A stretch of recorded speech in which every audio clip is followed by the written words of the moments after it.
didn't just break the box office records, it changed really how an entire generation viewed the ocean. And I've mentioned this before from here, but as a person living on the Gold Coast where the surf was synonymous with sharks, I do remember very vividly not going back to the surf for about an entire year after seeing that film. It really struck a chord. Well, there is a specific scene in the Jaws film where the characters are on board a boat at night and they're hunting this massive shark. They begin to tell stories about their near-death struggles.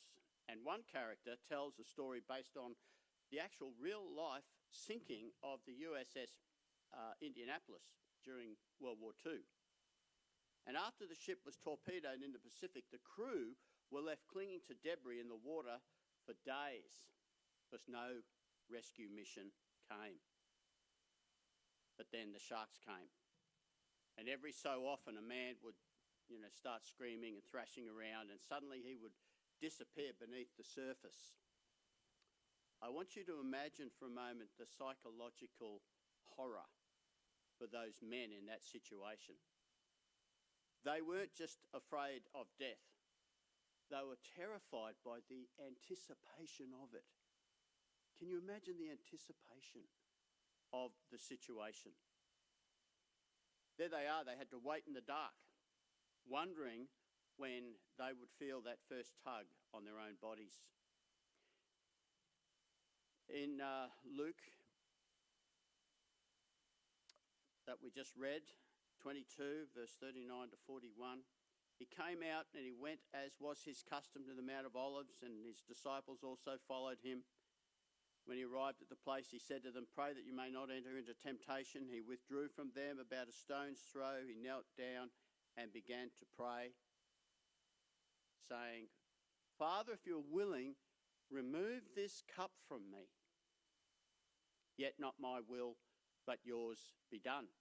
Now an angel from heaven appeared to him, strengthening him, and being in agony, he was praying very fervently, and his sweat became like drops of blood falling down upon the ground.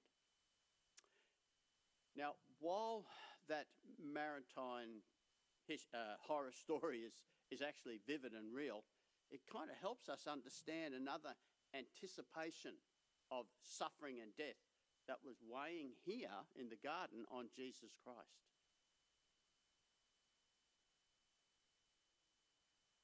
It says in this text, "Remove this cup from me." Rather perplexing saying, isn't it? I mean, what is it all about? What does this cup stand for? Like, was it a chalice full of poison? I assume that most people would understand Jesus saying here, remove the suffering and the cross that I'll soon be facing. But why use the word cup? Well, it's got an interesting history. You go back into the Old Testament, it's used for a person's portion in life. God's blessing as the portion, the cup of the righteous man, and also God's judgment as the portion of the wicked man.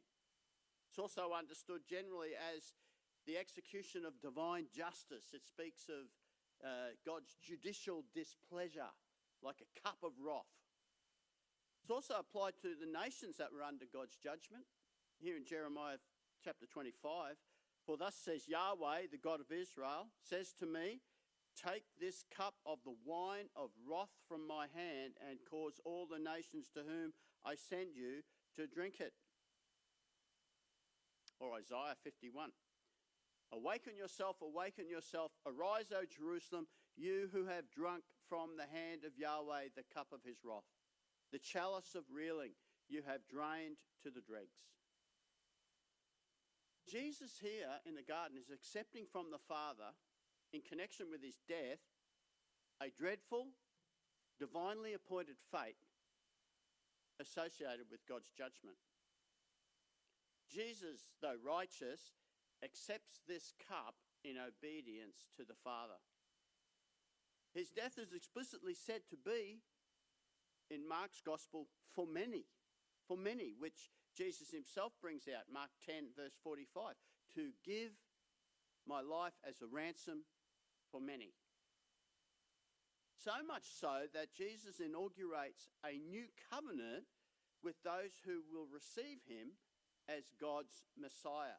A new covenant which, in the words of Jeremiah, will change the way God deals with mankind.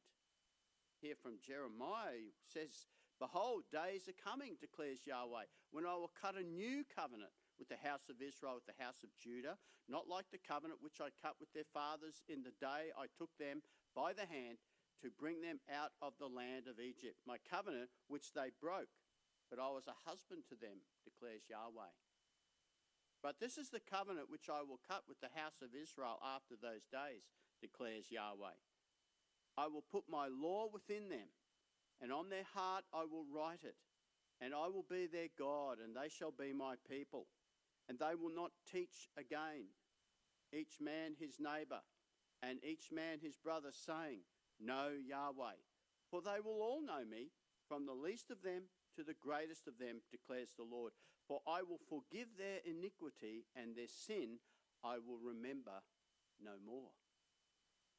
So to cut a new covenant, Jesus, as the suffering servant of Isaiah's prophecies, has to take on a sacrificial role that will deal with people's, you could say, unpaid for sins, the sins of the world. So as Isaiah talks about the suffering servant there, he says that he was pierced through for our transgressions. He was crushed for our iniquities. The chastening for our peace fell upon him, and by his wounds we are healed. All of us, like sheep, have gone astray. Each of us has turned to his own way, but Yahweh has caused the iniquity of us all to fall on him.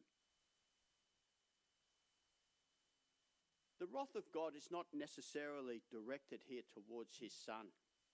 It's really about divine satisfaction for justice to be done. Justice to be done. As Paul says, that he would be just and the justifier of the one who has faith in Jesus. Romans 3 verse 26. Jesus, in fact, uses interesting language here in the book of Mark.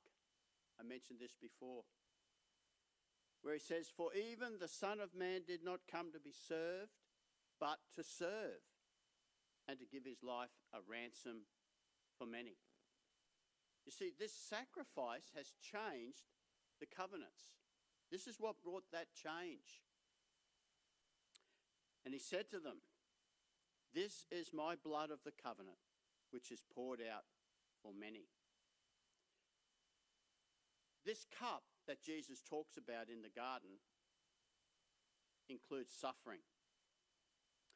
The suffering includes what is about to occur here: betrayal, abandonment, trial, and of course execution. Now, it couldn't be carried out by just anyone. Remember, a couple of disciples, they eagerly desired to be rulers in his future kingdom. "Let us sit at your right hand and your left in your kingdom." Well, they quickly found out that that path was not the bed of roses they believed it to be. And in response, Jesus said this. He said, "You do not know what you are asking. Are you able to drink the cup that I drink, or be baptized with the baptism with which I am baptized?" Now, Jesus here, the cup and the baptism, suggests Jesus meant death. Are you happy to undergo death? I mean, you may want to share in my kingly rule, but are you just as willing to want to share in my death? See, Jesus was determined to give his life as a ransom for many, to change the covenant to a more superior one, and to be the one who would secure true reconciliation with God. So here is Jesus in Gethsemane, in brutal anticipation of what will befall him.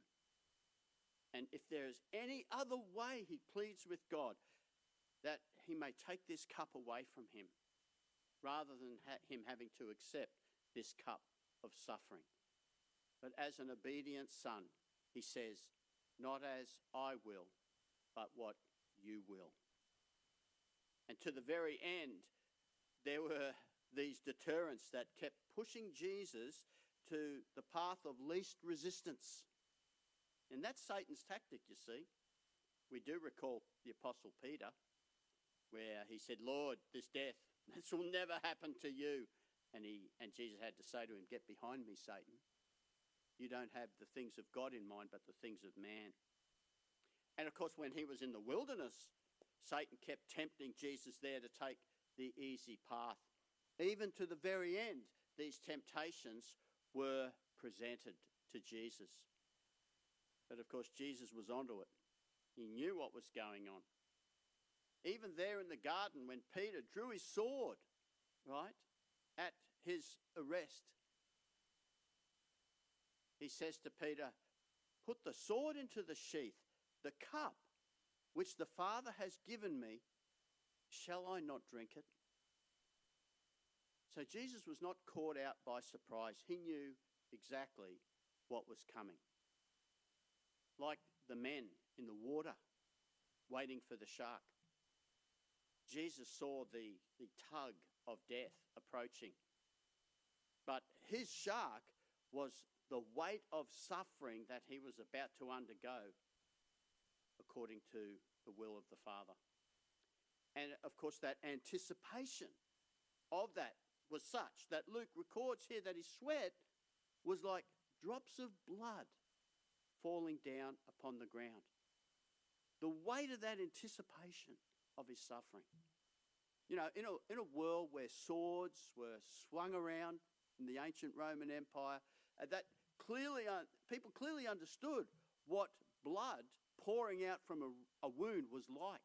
They saw it all the time. And as such, Luke records here, Jesus' profuse sweating became like drops of blood falling upon the ground. Because Jesus here was doing for us what none of us could do for ourselves.